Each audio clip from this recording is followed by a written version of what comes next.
여러분 안녕하십니까.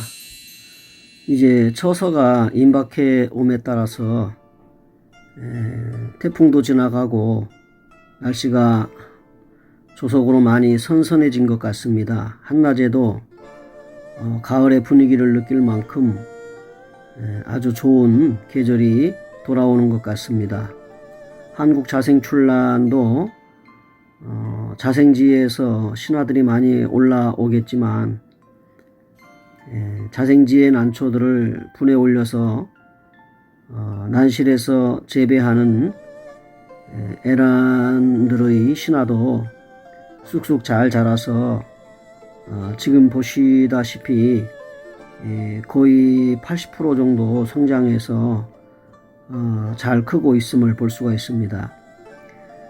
오늘은 여러가지 다양한 난초에 관련된 그 정보와 얘기거리들이 있겠지만은 오늘은 한국 자생출란의 다양성 중에 특별히 그 선발과 후발에 관련된 말씀을 좀 드려보려고 합니다. 선발과 후발은 출란의 여배도 있고요, 화에도 있습니다. 선발과 후발을 말씀드리기 전에 한 가지 더 덧붙인다면 신화가 표토를 뚫고 올라오면서 잠시 잠깐 무늬를 보이다가 소멸이 되어서 무지처럼 되는 경우도 있습니다. 그래서 이를 급소멸이라고 하는데 이것도 또한 잎과 그 다음에 꽃에 큰 영향을 끼칩니다. 그래서 잎의 선발과 후발, 꽃의 선발과 후발을 말씀드리기 전에 이제 신화가 무늬를 가지고 올라왔다가 소멸되는 그 난초의 여배에 관련한 잎도 있다는 것을 먼저 말씀을 드리고 시작합니다. 한국 자생출란을 이제 그 여러 해 동안 직접 보고 재배를 해보면서 경험한 그런 일들이겠지만은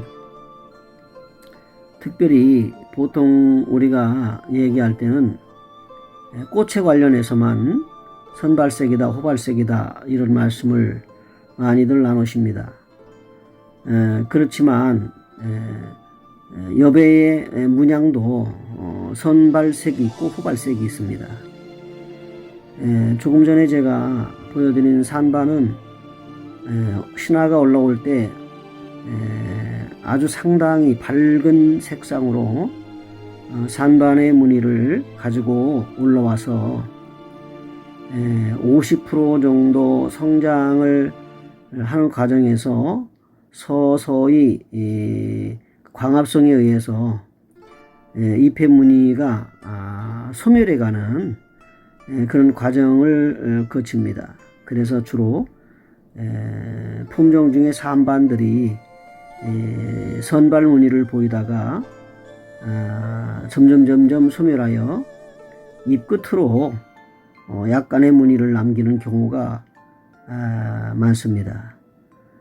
그렇지만은 잎의 끝에 무늬를 남기는 것이나 또 무늬를 많이 남겨서 소멸이 더딘 것도 주로 이제 백색이나 미백색보다는 황색으로 짙을수록 그 문양의 가치를 난초의 무늬의 입장에서 높게 평가를 하게 되지요.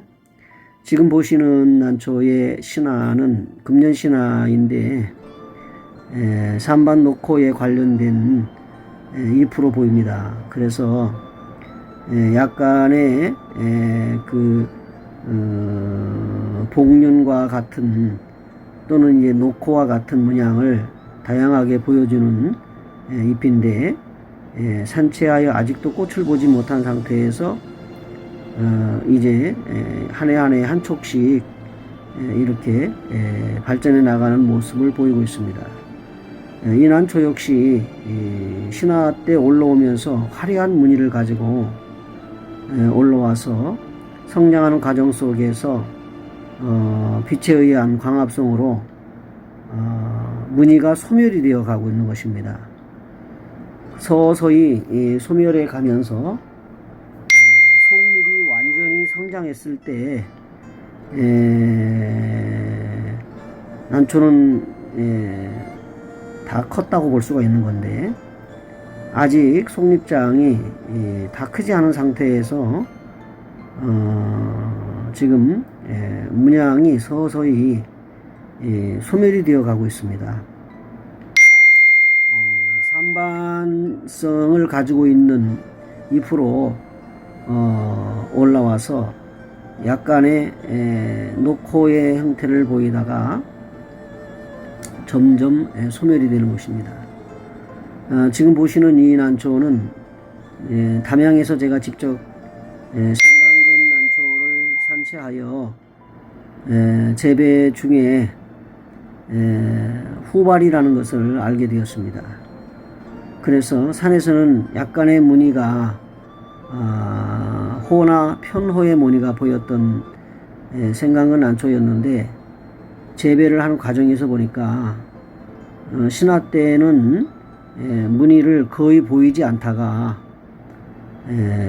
잎이 성장하면서 잠재있는 호가 점점 밝아지는, 그래서 나중에는 그 실호나 편호가 완전히 그 무늬를 보여주는, 그래서 처음에 신화 때에는 무늬가 없다가 나중에는 무늬가 밝아지는, 그래서 확실하게 그 무늬가 드러나는 후발색 호입니다. 아직은 중투로 발전하지 못하였지만은 서서히 이제 신화를 받으면서 발전해서 호에서 편호로, 편호에서 중투로 가는 그런 난초의 이제 중간 단계라고 보겠습니다. 금년 신화가 앞에 보이는데, 이 금년 신화는 거의 무늬 없어 보입니다. 그러나 분명히 이 신화 안에는 호라든지 편호가 들어 있습니다. 서서히 빛을 보고 발색하면서 성장하는 과정에서 가을 한 11월쯤 되면은 완전히 이 호와 편호가 드러납니다. 지금 화면상에 많이 드러나지 않지만 이렇게 초점을 맞춰서 보면은 편호, 약간의 녹호가 보이는 거의 편호의 형태의 문양이 보입니다. 이것이 이제 점점 밝아지면서 더 환하게 모촉처럼 문양이 보이게 될 것입니다. 이게 바로 전형적인 후발색 잎의 무늬입니다. 환하게 보이는 것은 작년에 올라왔던 호의 무늬입니다. 그 밑으로 보이는 잎은 무늬가 상당히 넓어져 보입니다. 이것이 나중에 11월 달 되면 아주 밝은 호색으로 문양을 보이게 될 것입니다. 후발색과 선발색의 결과물인 꽃을 볼 때는 보통 평균적으로 보면 선발보다는 후발이 꽃에 큰 영향을 끼치고 꽃의 문양이라든지 꽃색이 더 화려한 것을 우리가 경험하게 됩니다. 선발이 화려하게 무늬가 올라왔다가 나중에는 소멸이 되면서 꽃에도 무늬가 아주 잘 드는 경우가 있고요. 후발의 무늬, 잎으로 볼 때 후발의 무늬가 나중에는 잎이 문양이 화려하게 드러나지만 꽃을 볼 때는 후발의 잎에서는 꽃이 잘 나오지 않는다, 이런 결과를 가져옵니다. 100%는 아닌데 거의 뭐 한 80% 이상이 후발의 잎은 무늬를 보이는 후발의 잎은 꽃이 잘 나오지 않는다. 이렇게 결과가 많이 드러납니다. 이 난초도 후발색입니다. 후발색인데 처음에 무지처럼 올라왔다가 서서히 잎이 성장하면서 무늬가 드는 겁니다. 뒤에 모촉을 보시면 알겠지만은 이미 한 해를 넘긴 모촉의 무늬는 화려합니다. 그리고 앞에 있는 신화는 무지처럼 올라왔다가 성장하는 과정에서 조금씩 무늬가 들기 시작하는 것입니다. 지나치게 무늬가 많이 들게 되면 결과적으로 잎에 녹이 없기 때문에 결과적으로 잎이 타들어갑니다. 그래서 잎이 전체적으로 타들어가는 것을 유령이라고 그렇게 제가 말씀을 드렸고, 적당히 녹이 있고 무늬 있을 때는 그 녹 때문에 타지를 않는데, 녹이 없을 때에는 출란의 잎은 다 타들어가게 됩니다. 그래서 볼품이 없게 되지요. 작품성이 없다 하는 얘기입니다. 지금 보시는 난초는 그 문양 자체가 불규칙적이고 약간 미백색으로 이렇게 보이기 때문에 이런 문양에 있어서 나중에 꽃을 달면 주로 홍화가 달립니다. 붉은색 꽃잎이 피는 홍화가 핍니다. 그래서 이런 개체를 주로 홍화물이다 이렇게 여기고, 또 끝까지 꽃을 보기 위해서 이렇게 재배를 하게 됩니다. 그런 과정에서 지나치게 소멸이 되다 보니까 잎의 관상미가 떨어집니다. 그래서 잎 끝으로 녹이 있을 때는 타질 않는데, 잎 끝에 녹이 없으면 결과적으로 그 난초는 탄다고 보는 것입니다.